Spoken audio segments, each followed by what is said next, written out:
दोस्तों, जीवन में कहानियों का विशेष महत्व होता है क्योंकि इन कहानियों के माध्यम से हमें बहुत कुछ सीखने को मिलता है। इन कहानियों के माध्यम से आपको जरूरी ज्ञान हासिल होगा जो आपको आपकी लाइफ में बहुत काम आएगा। यहाँ पर बताई गई हर कहानी से आपको एक सीख मिलेगी जो आपके जीवन में बहुत काम आएगी। हर कहानी में कुछ न कुछ संदेश और सीख छुपी हुई है।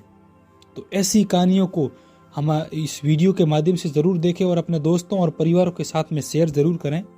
और आज की कहानी है, काशी के एक गांव में मोहनदास नाम का एक 10 साल का बालक अपने पिता के साथ रहता था, जिसका जन्म एक बेहद गरीब परिवार में हुआ था। मोहनदास जब 5 साल का था तब उसकी माता किसी गंभीर बीमारी के चलते पैसों की कमी और आसपास कोई चिकित्सा केंद्र न होने की वजह से चल बसी थी। मोहनदास के पिताजी ठाकुरों के खेतों में मजदूरी किया करते थे, जिससे मिलने वाले पैसों से मुश्किल से ही घर खर्च चल पाता था। फिर उस समय में छोटे छोटे गुरुकुल हुआ करते थे जहां पर शिक्षा का ज्ञान दिया जाता था, जिसकी मासिक फीस 100 रुपए थी। मोहनदास के पिताजी जैसे तैसे मजदूरी करके रोज का मात्र 20 रुपए ही कमा पाते थे, यानी कि महीने का 600 रुपया, जिसमें से 100 रुपए मोहनदास की फीस में चले जाते थे और बाकी के पैसों से घर का गुजारा होता था। मोहनदास पढ़ाई में अच्छा था और साथ में बड़ा ही जिज्ञासु भी था। गुरुकुल में मोहनदास बहुत मन लगाकर पढ़ता और अपने मास्टर से खूब सारे सवाल करता। मास्टर जी भी मोहनदास के सभी सवालों को जवाब देते। इस तरह मोहनदास के मन में चल रहे सवालों की जिज्ञासा शांत हो जाती थी। गुरुकुल से छुट्टी होते ही वो तुरंत अपने पिता के पास उनके काम में हाथ बटाने के लिए पहुंच जाता था। धीरे धीरे ऐसे ही समय बीतता गया। ठीक 6 साल बाद मोहनदास और उसकी पिता की जिंदगी में फिर से दुख ने दस्तक दे दी। मोहनदास जब 16 साल का हुआ तब उसके पिता बीमार पड़ने लगे। अब उनमें मजदूरी करने की ताकत नहीं थी। पैसे न होने की वजह से मोहनदास का गुरुकुल भी छूट चुका था। इस तरह मोहनदास ने 7 साल की उम्र से 16 साल की उम्र तक ही गुरुकुल में शिक्षा हासिल कर पाया। मोहनदास पिता को लेकर बहुत परेशान था क्योंकि मोहनदास के पास अपने पिता का इलाज कराने के लिए पैसे नहीं थे।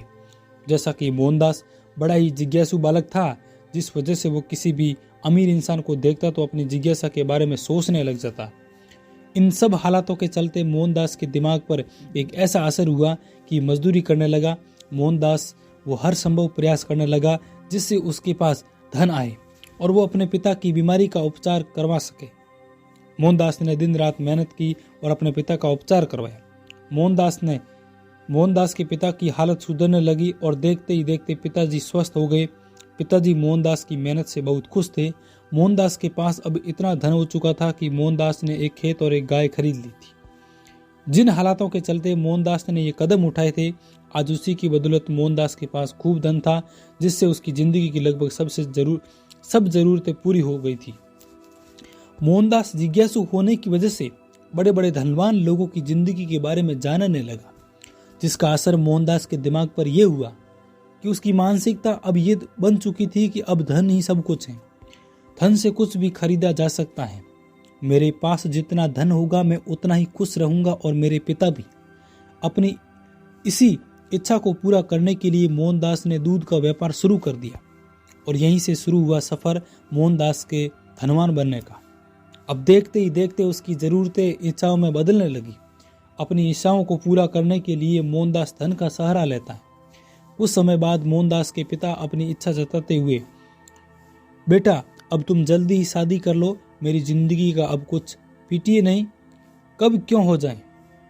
मोहनदास अपने पिता की इच्छा को पूरा करने के लिए शादी के लिए मान जाता है। मोहनदास का विवाह हो जाता है। मोहनदास खुशी पाने के लिए ऐशो आराम के सभी भोग विलास सम्मान खरीद लेता है और एक आलीशान हवेली भी बनवाई। अब एक दिन ऐसा भी आया कि सब कुछ होने के बावजूद भी मोहनदास दुखी सा रहता था क्योंकि उसका मन संतुष्ट नहीं होता था। इधर एक तरफ उसकी इच्छाएं जो खत्म होने के नाम ही नहीं लेती। अब मोहनदास का मन कहीं भी नहीं लगता, वो परेशान रहने लगा। जब से मोहनदास ने अपनी तमाम इच्छाओं को पूरा करने सफर शुरू किया था, तब से मोहनदास सुख की चैन की नींद नहीं सो पाया था। मोहनदास की हालत पागलों जैसी होने लगी।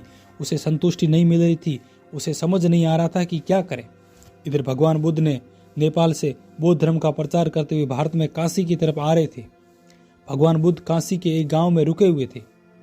मोहनदास को इस बात का पता चलते ही वो भगवान बुद्ध जी के पास पहुंच जाता है। भगवान बुद्ध अपने अनुयायियों को प्रवचन सुना रहे थे। इतने में मोहनदास बुद्ध के पास रोते हुए पहुंचा और बोला, मैं इस जिंदगी में बहुत परेशान हो गया। हे बुद्ध, मैंने जीवन में खूब धन कमाया ताकि अपने सुकून के लिए कुछ भी खरीद सकूं। मुसीबत के समय मेरे ये धन मेरे बहुत काम आए।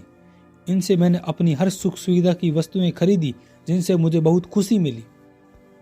तो ऐसी क्या वजह कि जो मेरा मन संतुष्ट नहीं हो रहा है। आज मेरे पास सब कुछ है जिससे मैं खुश तो रहता हूँ, लेकिन अधिक समय तक नहीं। सब कुछ होने के बाद भी मुझे सुकून क्यों नहीं मिल रहा। मन को शांति और संतुष्टि नहीं मिल रही जो मिलनी चाहिए। कृपा करके मेरी इस समस्या का समाधान करे, अन्यथा मैं खुद को खत्म कर दूंगा। तब भगवान बुद्ध मुस्कुराए और कहा, तुम्हारे दुख का कारण तुम्हारी असीमित इच्छाएं हैं। धन दौलत से तुम लंबे समय तक की खुशियां तो खरीद सकते हो, लेकिन सुकून की जिंदगी नहीं। धन से इंसान सुकून का एक पल भी नहीं खरीद सकता। धन से तुम खुशियों का महल, मखमल के गद्दे और सोने चांदी से बनी चार पाई जो खरीद लोगे, लेकिन सुकून की नींद कभी नहीं ले पाओगे, क्योंकि ये धन से नहीं ज्ञान से खरीदे जाते हैं। सुकून खुद तुम्हारे अंदर मौजूद है, जो कि एक असीमित इच्छाओं वाले पहाड़ के नीचे दबा हुआ है। जिस दिन तुम अपनी असीमित इच्छाओं के विचारों को एक सीमित दायरे में कैद कर लोगे, उसी दिन से असीमित इच्छाओं वाले पहाड़ के नीचे दबा हुआ सुख और सुकून आजाद होकर तुम्हारे जीवन में बस जाएंगे। बुद्ध की इन बातों का मोहन के मन पर सकारात्मक असर हुआ। मानो मोहन के सर से कोई बोझ उतर गया। अब मोहन के अंदर खुद को सुखी करने की कोई इच्छा शेष नहीं बची थी। वो समझ चुका था कि मेरी परेशानी का कारण मेरी असीमित इच्छा ही है, जिस वजह से मैं सुख की नींद कभी नहीं सो पाया, कभी भी सुख के पल का स्वाद नहीं बच सक पाया। अब मुझे कुछ नहीं चाहिए। कुछ दिन बाद मोहन ने खुद यह अनुभव किया कि अब सच में कितना सुकून है मेरी जिंदगी में। शुरू से मैं मूर्ख सुकून पाने के लिए खुद पर धन दौलत लुटाता रहा, बस धन कमाने के पीछे भागता रहा। जीवन के सत्य से अनजान रहा कि सुकून तो मेरे अंदर ही था, जो असीमित इच्छाओं के अंधेरे में कहीं खो गया था। और आज मन में बहुत हल्का महसूस कर रहा हूँ। आज जाकर मेरे मन को सुख की संतुष्टि प्राप्त हुई। जय हो महात्मा बुद्ध की, जिन्होंने मुझे ये ज्ञान दिया। अन्यथा मैं यूं ही सारी जिंदगी सुकून चैन की तलाश में भटकता रहता और अंततः मृत्यु को प्राप्त हो जाता। दोस्तों, इस कहानी से हमें ये सीख मिलती है कि अपनी इच्छाओं की सीमित ही रखें और जीवन में सुख का आनंद ले। चलिए दोस्तों, इस कहानी में इतना ही। मिलते नेक्स्ट वीडियो में। और यदि आप चैनल पर फर्स्ट बार हैं तो चैनल को सब्सक्राइब अवश्य करें और बेल आइकन पर प्रेस करें ताकि आने वाले वीडियो का नोटिफिकेशन आपको हर वक्त मिलता रहे। जय भारत, जय हिंद।